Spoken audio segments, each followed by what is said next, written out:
afternoon, everybody, and thank you for joining in for another week of Nexus grain market updates. I'm going to get started here. Tuesday afternoon, August 27. Corn ended up nickel for old crop, 6 cents for new crop. I'm $3.69 across the railheads for old crop corn, $3.63 for new crop corn. Those numbers are obviously coming together as time goes forward. Soybeans likewise. Soybeans old and new, both following the November option, up 6 cents today. 951 to a 956 price spread between my different railheads, and 926 to 929 for new crop soybeans. So again, old crop soybeans, if you do have some that are worth cleaning out in the bin bottoms, they're worth about an extra 40 cents a bushel. So this is something to be aware of.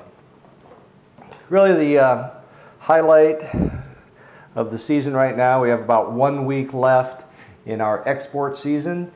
Export inspection report came out Monday, nothing particularly alarming. The current week numbers right in line with the trade guess, and as things are shaping up right now, we're going to be plus or minus 1% of our annual USDA predictions. So I really don't have a lot to comment about the year we're capping off. The focus right now is on the year we're entering. And really the punchline, I've been saying this now for several weeks, and you've heard probably most other analysts say this, we are behind on sales. As the numbers are stacking up right now, the last flash sale that occurred with soybeans was Friday afternoon. Translates to about 4.4 million bushels, and as we're stacked up right now, we have about 15% of our coming year's sales on the books. 5-year average right around 25%. So we're lagging. We're lagging our 5-year average. I believe that the demand is there. I believe that the foreign buyers, which is primarily China, have seen our market weak and are continuing to wait to pick the bottom. They can't buy it all at the bottom. You're gonna see these flash sales emerge time and time again. I still believe that we're going to hit our numbers at the end of the year. The problem is that stocks are continuing to grow, and what's putting the greatest pressure on our market right now is our domestic stocks. I just pulled a report on this.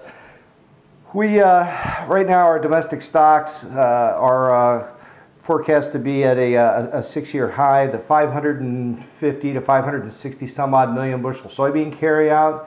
Again, we haven't seen that type of a carryout since about 2019 when we had the trade war. Hate to even mention that. And a corresponding stocks to use ratio fairly high. And if that's not bad enough, the global market for soybeans is not responding very well to the continued expansion of production.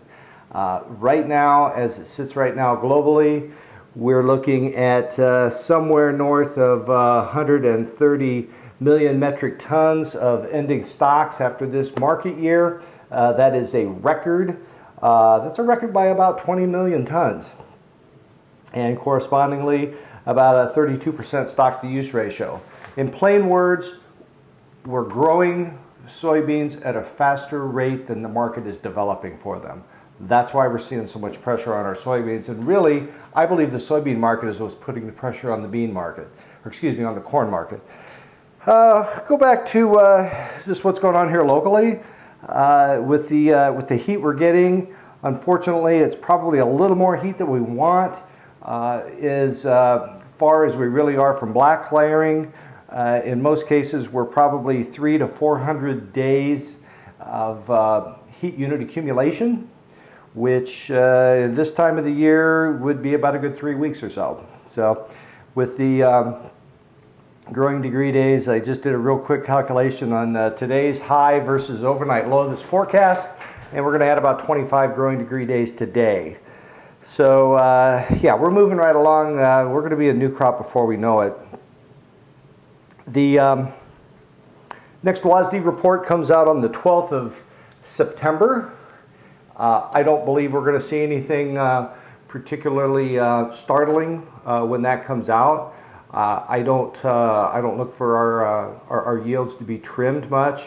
I know the Pro Farmer Tour just came out, clipped Iowa's corn yield by a couple of bushels versus the previous NAS report, and it added a couple bushels of soybeans, so take that for what it's worth. But I want to thank all of you for tuning in today to the Nexus Grain Update. I want you to remember that we appreciate your business. All of us at Nexus, be the agronomy department or the refined fuels, the feed, and so on and so forth. We appreciate your business, and we look forward to seeing you. So check in with any of us. Thank you. Goodbye.